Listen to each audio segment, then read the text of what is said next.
Excellent! What's up guys, and welcome to my coverage of Computex 2015 here from Taipei, Taiwan. I want to start off by thanking my sponsors, Cooler Master, MSI, as well as G.Skill. It's because of them that I am here. And let's go ahead and head inside and check out what kind of technology they have on display here in the... Actually, you know what? This is actually the Great Wall of China. My bad, give me 1 second. Okay, that's a little bit better, I believe. Yes, I'm actually in Taiwan now at Computex at the Nangang Exhibition Center. It's where most of the action is here, so let's take a look inside. Alright guys, I've made my way over to the G.Skill booth, and they have actually some really cool new stuff, including new peripherals that they've been working on, but I'm going to start off with their bread and butter, and that is memory. So starting off here, we have introduced the Trident Zs. The Trident Zs. Now the Trident X's were their top-of-the-line memory when it comes to DDR3 memory. The Trident Zs are now the top-of-the-line memory when it comes to DDR4 memory. So this should be exciting since Skylake's coming out soon, and that's going to support DDR4. As you can see the design here, they have a red, black, and silver design, kind of a brush metal finish on the front, Trident Z logos. There's some red highlighting going over the top with the G.Skill logo as well. It looks pretty cool, and over here you can see it comes in speeds up to 3666. That is the XMP speed, so assuming your CPU can handle it, you can plug that in with XMP and you'll be running at 3666, cast latency of 18. They have a demo set up right here with a X99 SoC motherboard from Gigabyte and an i7-5960X, and this is humming along nicely at 3666 or 3673. It's ever so slightly overclocked. That's okay though. I was going to check the CPU strap that's running here, if I can find that out. Bus speed is 166.9 for that, for those of you who are curious about what strap that's running on. So there's the Trident Zs, and let me know in the comments what you guys think of the new design that G.Skill went for that. Now we also have the Ripjaws 4, which is G.Skill's standard for their Ripjaws memory. You guys have probably seen me using it. The Ripjaws 4, depending on what kit you get, can come with a little active memory cooler, so you can drop that in, depending of course on what kit you get. So they have this demo set up with that. This is overclocked. It's running at 3800 speed right now at cast latency of 1928. This is just to demonstrate the overclockability of the Ripjaws 4 memory, and there you can see confirmation right as well. Bus speed on here is 173.1 in case you were curious. Moving on down the line though, we have some more Ripjaws 4. The Ripjaws 4 here is running at 3800 megahertz, and this is 1.35 volts, and this is running on an ASRock motherboard, so another demonstration going on there. And then finally down here at the end we have the Ripjaws 4 in its native trim. This is 3400 speed, which is the fastest that you can get right now, right? Yep. Alright, so the fastest Ripjaws 4 memory that's available is 3400 megahertz. It's cast latency of 18.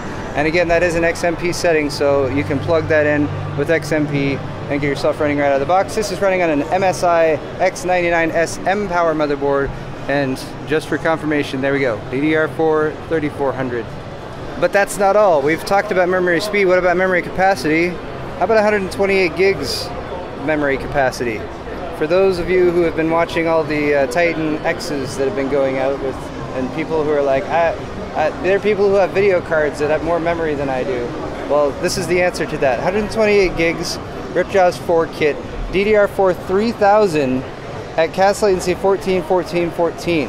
You're looking at 16 gig sticks right here. So this is a 16 gig by 8 kit, and it's still running at 3000 megahertz with that very low cast latency. So very impressive that G.Skill is able to actually mass produce this memory with this capacity, and there it is. I'm gonna go over to the side here so you can see the beautiful, completely full DIMM slots. Oh, look at that, 128 gigs. I don't know what I would use it for, but I still want it. Up here we can see DDR4 3000, memory timings of 14:34, and the bus clock on this one is, what is the bus clock? 125, so they're not even using the super high CPU strap on that one, so beautiful. Moving along down the line, we have a 64 gig kit. Maybe if 128 gigs is too rich for your blood. Is this also an XMP setting, 3333? For the 64 gig kit, alright? This one I think is just for display. Okay. I have to make sure this. So this one might not be available to you guys, but this is a 64 gig kit, 16 gigs by 4. So there are 16 gig DIMMs. that will allow you some expandability in the future, at least if you have 8 memory slots, of course. Or if you're running, say, a smaller form factor X99 motherboard, because we have been seeing more of those recently, you can still get a massive amount of 64 gigs of memory with these 16 gig DIMMs. Cast latency on that is 15, 15, 15. And the strap is at 125 once again. Moving down the line, we have some additional kits, of course. Besides that 64 gig kit, we have another 128 gig kit with slightly lower speed, running at 2800 hertz. Another 128 gig kit, also running at 2800 hertz. These are just some demos that they have set up, demonstrating some of the overclocking and the various timings and whatnot that are available. Of course, that first 128 gig kit that I showed you is going to be the top of the line one. But hey, what's this? What's this down here? It's a Phoenix Blade Series PCI Express SSD. G.Skill is also jumping into the SSD game. This one is right over here, and this is just a prototype. The Phoenix Blade X uses a Phison PS5007E7 controller, PCI Express Gen 3x4 interface, and it's available in a couple different sizes as well, according to the sign here at least. Max read and write speeds of 2600 and 1400 megabytes per second respectively. And again, this is just a prototype, so you can see a pretty nice shield going across the top right there with the G.Skill logo, demonstrating the capacity and the bandwidth and all that. And my biggest recommendation to them was to swap out the PCB. What's up, guys? I am over here at Nvidia. They have a bunch of VR demos set up, amongst other things. It's quite fantastic, and what I am actually about to head in to do is their VR demo, which is in this VR experience area right behind me. Basically, the guys from CCP, they have a Hydra team. They've been working to combine an Oculus Rift, or an Oculus VR headset with a Kinect 2 that goes with an Xbox to give you a full body VR experience. There's a couple different demos that they have going on in there. One, you're just kind of in a room and you have some blocks in front of you, and you can bring them over and you can kind of kick them and punch them. But it's not just the VR experience of looking around in 3D space. You can actually interact with the objects since you have the Kinect looking at your body as well. The other cool thing about it, or the second demo that they did, was much more fun, and that one's where you throw discs. So you have discs that appear in your hand, and you have a shield in the other hand. There's an opponent on the other side. I played against Kane. He beat me, but only just barely. So you can block the discs with the shield in your left hand, and you can throw discs every 5 or 10 seconds with your right hand. It was an amazing experience, super immersive, and I really enjoyed it. It was the first time I've had that kind of full immersive experience with a VR demo. If you guys get a chance, I definitely recommend trying out, but lots of potential for the future there, I think. Anyway, if you happen to be at Computex, I really recommend checking out the VR experience here at NVIDIA's area at the Hyatt. It's at the Hyatt, so come stop by and check it out. All right, so if you look over to your right, you should see the CCP logo. I do. And then if you look down, you kind of put your hands out, you should see a weird ghostly version of your body. It's like I'm in the Matrix. There you go. There you go. And you look over here, see what other people look like? Yeah, there you go. How's it going, man? It's good. Shake hands. You shook hands with a hologram. There you go. Actually, this is reminding me of like in Lord of the Rings when he puts the ring on. Yeah. All right, so I'm going to put your headphones on and then start you up and just follow the audio cues. You can adjust those for comfort. Okay. What can you see, Paul? There's pedestals, there's green blocks. You can see my hands. There's another pedestal. There's several pedestals. I can see you. That's which weird. Is different, but it's like a ghostly version of you. Well, that's good. That means you won't crash into me while I'm filming you. There we go. This is what I wanted. I have ice in one hand and fire in the other.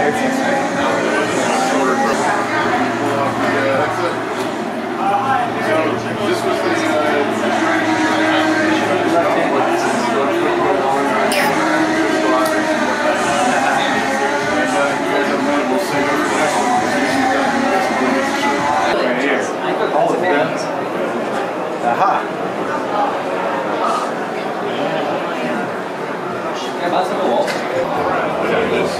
We played with the other version of this earlier, which is convenient. Yep. It's just like that's the 24 people. That would be a different experience. This is called Case Force. Thanks out the that thank you for it. Somebody get near me. I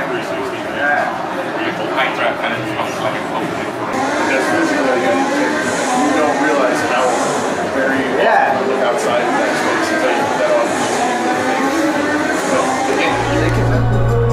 we're over here at NVIDIA now.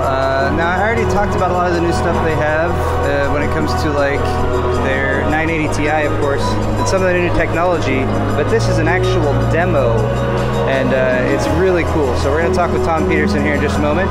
So what I'm going to show you here is a new demo that we just did using DX12.1. So everybody knows Windows 10 is coming out soon. It's going to include DX12. DX12 has a couple different layers. They're called feature levels. One of them is DX12.1, which is what Maxwell Gen 2 does, including the 980 Ti, which just came out yesterday, which is a fantastic GPU.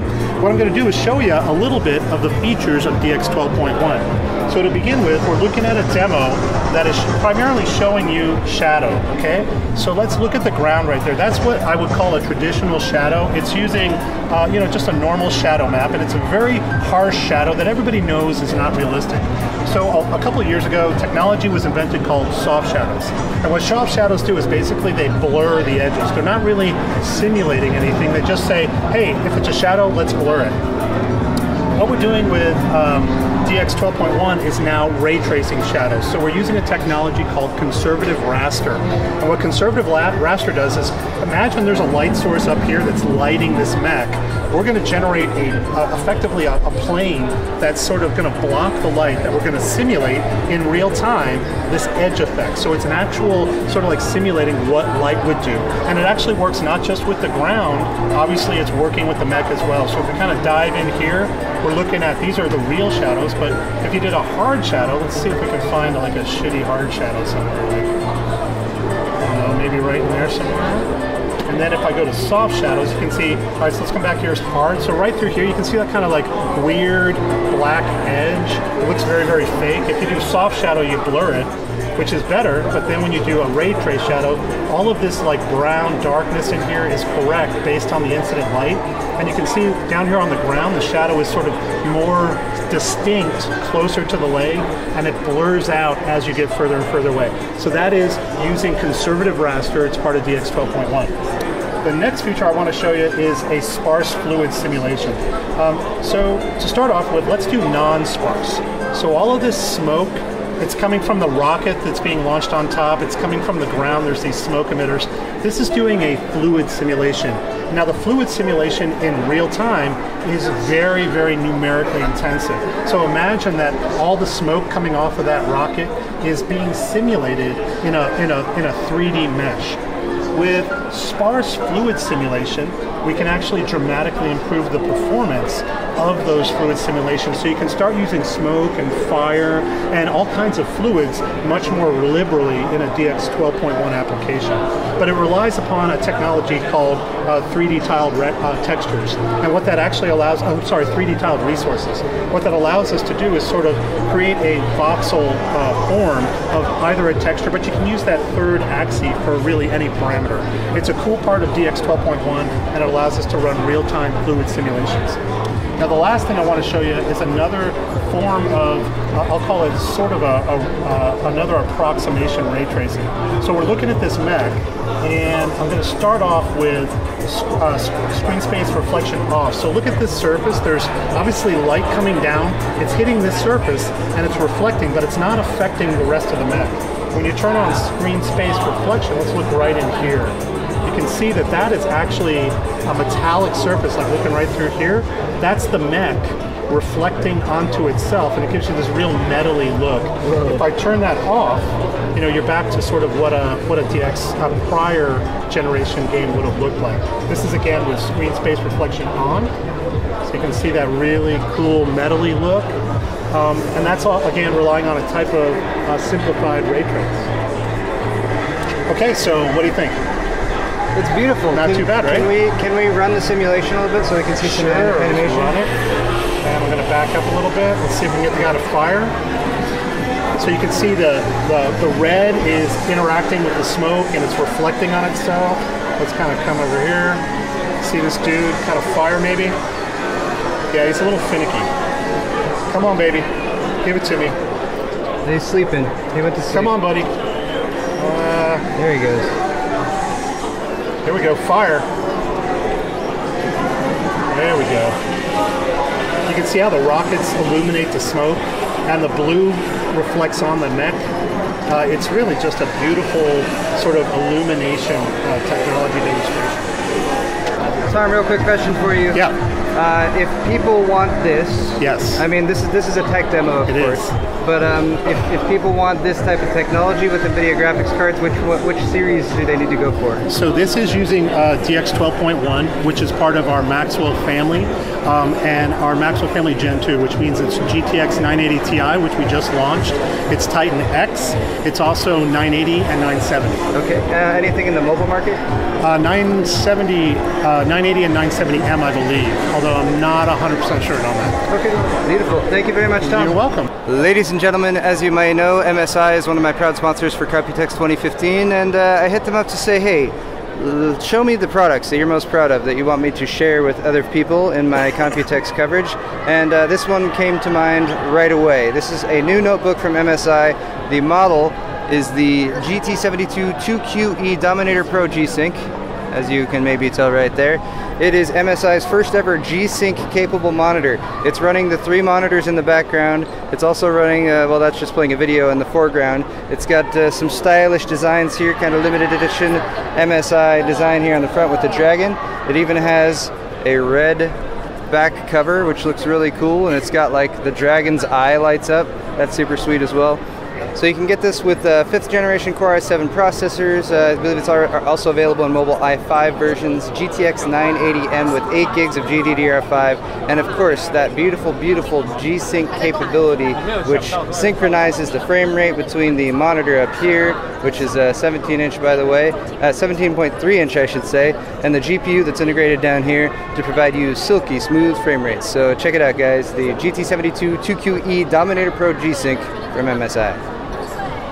So the product, the case that Cooler Master is talking about is the Master Case 5. And there's a lot of these around. There's a few different slight variations of it. But really, if you want like details on the case, you're going to want to check out my other video, my other Cooler Master video, because I'm going to give you more details.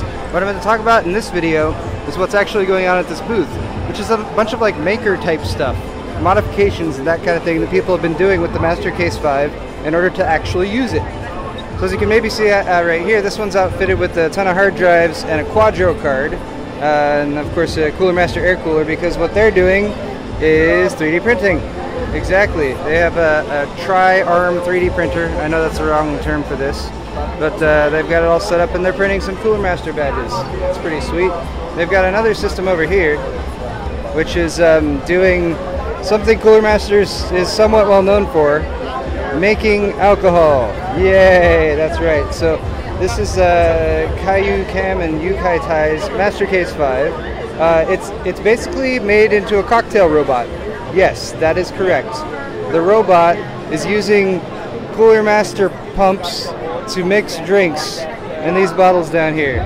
I bet this is the first time you've seen a Cooler Master, or any computer case, mixing alcohol. I think that's pretty sweet. Here's a look at it from the back. It's actually making lots of different alcohols. So they're using an Arduino board and some software that they made up to make alcohol. I haven't tried it yet though. I assume it's delicious.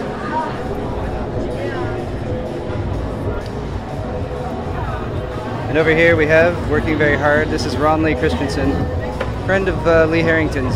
I just talked to him and he's doing some, well, case modding of the painting variety. He's doing this beautiful dragon's eye down there, which he's transferring to the case, doing live air painting.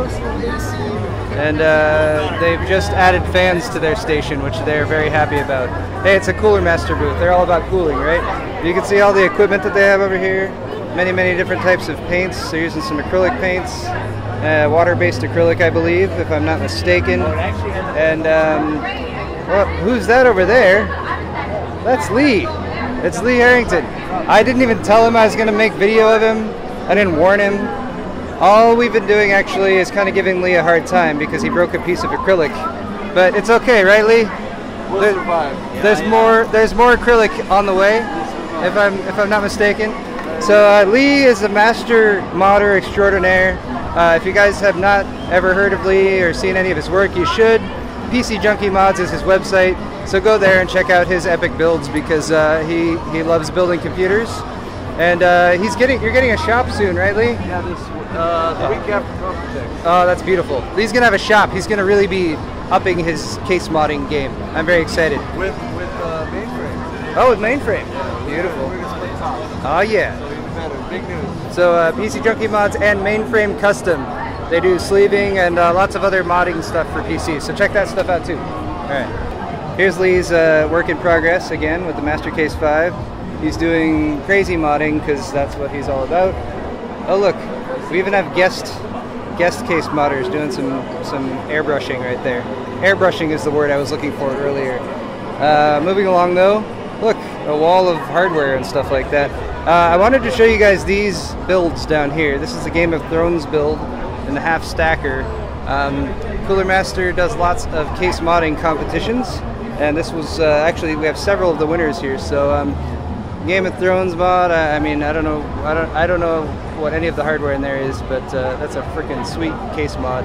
And Game of Thrones is awesome. Did you guys see episode 8? It was fantastic. Anyway, moving along here, we have 2 winners from the. This is the Tower mod winner from the Case Mod World Series. This is built in a Cooler Master CM692. Oh, look at that! Look how beautiful it is.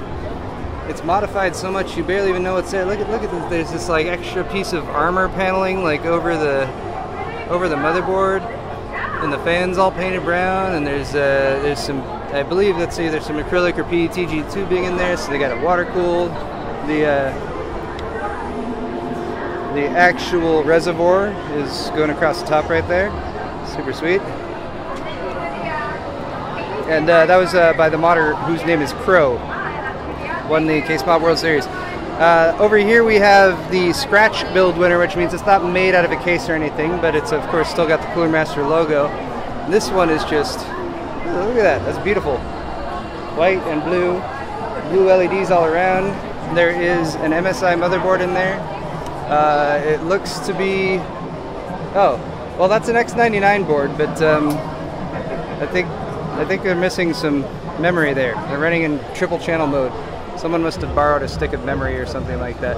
But that's MSI's Gaming 9, of course, modified and repainted, and a beautiful, beautiful case mod in there. I really like it. Ooh, look at that backplate on the motherboard or on the video card too. Super sweet. Over on this side we have Lisa Catino, and she is doing something a bit simpler. Hi, Lisa. Do you mind if I put a camera in your face for a second? Okay. You're just kicking ass in CSGO today, right?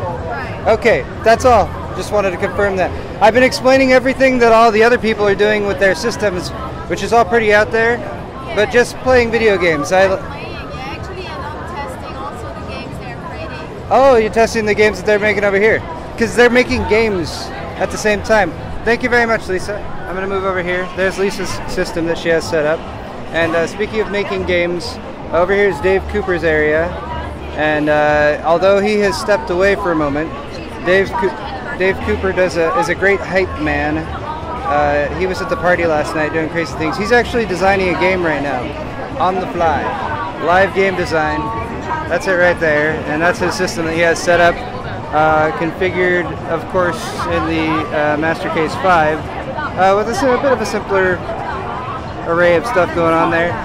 And no top cooling, which allows you to set stuff on top of the case. That's another benefit. Anyway, but guys, that's it for my quick coverage of the Cooler Master booth here at Computex. I really like what they have going on here. It's very different. It's not just a bunch of products on display. It's a bunch of people actually using the products and making things with them. And I'm very excited, particularly for the case mods over there. I want to see how those turn out. Hey guys, I'm at the Be Quiet booth now. Now you've probably heard of Be Quiet, right? You watch my channel. You know, Be Quiet. They have lots of air coolers. These are actually all available, so I'm not going to talk about them because you're probably already aware of them. They have a very nice booth there. But what else does Be Quiet have going on? Power supplies, of course. They have like SFX power supplies. So if I can make that a little bit brighter, which I always enjoy. Smaller form factor power supplies, especially from a reputable manufacturer like Be Quiet. But moving on down the line here, we have an update to the Silent Wings series of fans. Look how pretty they are. What they've done here with the Silent Wings 3, these are fluid dynamic bearing fans. They're available in 120, 140 millimeter sizes. And Be Quiet already had really good airflow with these fans, but what they've done is updated you might notice kind of the shape. This one's disassembled, of course. So they've updated the shape around the outside to maximize the static pressure capabilities of them. So these are going to be much better suited for use with power supplies, of course, and actually some of their new power supplies are using these new series of fans. And they also have much better support for radiators, not just with the static pressure, but also the mounting that they're doing around the corners. Actually, the corners can snap off, and they have a couple different mounts that you can use with them, so you can get them closer or a little bit further from the radiator, so you have those options. They also use the, what is the motor again, Chris? It's a three-phase 6-pole. Three-phase 6-pole motor, which basically means it's going to be quieter. It's not going to create as much noise as it's trying to spin the fan around.